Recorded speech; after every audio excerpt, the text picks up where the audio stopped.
Les téléskis de l'Abbé, de Lorient et du Brassus intègrent la carte du ski en Suisse romande.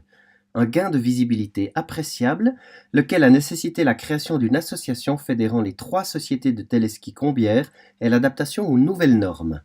Comptage automatique des skieurs et caisse informatisée. Mais désormais, avec une seule carte, l'on pourra skier dans 30 domaines skiables de Suisse romande, dont la vallée de Joux.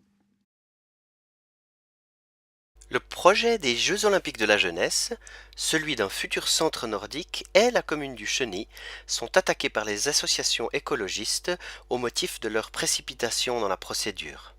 Sur le fond, les associations ne veulent aucune infrastructure durable sur le site des Grandes Roches.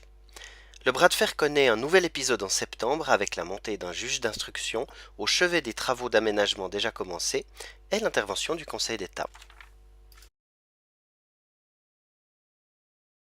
Un soleil généreux, des tonnes de sable, des légendes du football suisse, des soirées mémorables et des sourires sur toutes les lèvres. Pour ce week-end de festivités, la patinoire est transformée en terrain de beach soccer et le centre sportif mobilisé comme jamais. Il ne manquait que quelques degrés pour se sentir à Copacabana.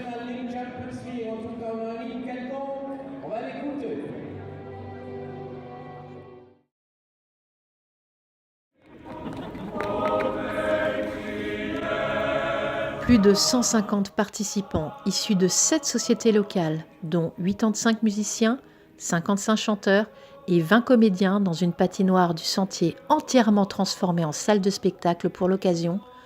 Quand les talents des Combiers s'acoquinent et travaillent main dans la main, cela donne un spectacle fascinant, mêlant musique, chant et comédie aux frontières du fantastique, le tout dans un décor qui en a fait frémir plus d'un.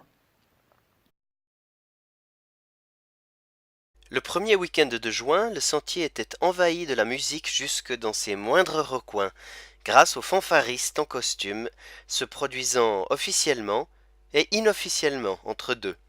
Les 3 fanfares combières n'ont eu qu'une année et demie pour se préparer à accueillir la centaine de leurs sociétés amies du canton pour la cantonale qui n'a lieu qu'une fois tous les 5 ans. Un défi relevé haut la main grâce à 140 bénévoles. L'événement vient clôturer de la plus belle des façons la frénésie culturelle qui s'est emparée de la vallée au printemps. 3 jours de fête, de gens, de chants, de joie, de communion et d'échanges interculturels, cette 5e édition des Rencontres internationales de Cœur d'Homme a été exceptionnelle, non seulement par sa programmation, mais aussi par la qualité de l'organisation, maintes fois plébiscitée, non seulement par le public, mais aussi et surtout par les chœurs invités.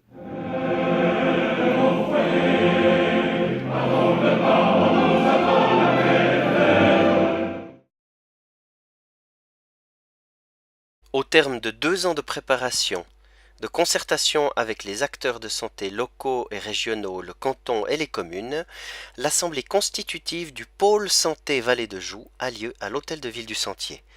La nouvelle structure assurera le maintien du site hospitalier et la présence de soins aigus à la vallée avec la promesse d'un soutien de l'État à de nouveaux développements. La compétition grandeur nature a mis aux prises pas moins de 2000 chercheurs, dont le vainqueur de Clermont-Ferrand.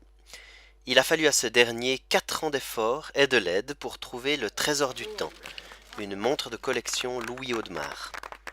Concoctée par Philippe Schweitzer, cette chasse au trésor visait en définitive à faire connaître la vallée de Joux, son histoire et à promouvoir le tourisme.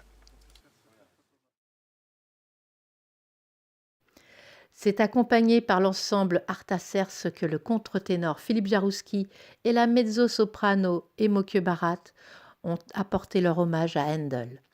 Un double enchantement que les 711 personnes présentes au Temple du Sentier, record annuel, ont savouré avec un plaisir non dissimulé.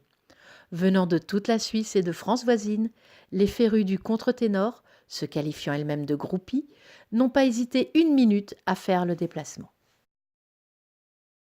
Après un chantier rondement mené, le plus ancien bâtiment de la vallée apparaît tout pimpant, avec son cuivre encore brillant, son ardoise rutilante et son coq posé au faîte.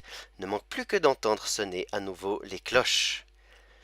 Cette réfection aura été appuyée par la découverte surprise de vestiges de l'ancien temple abbatial et la parution d'un roman historique, Le dernier abbé du lac.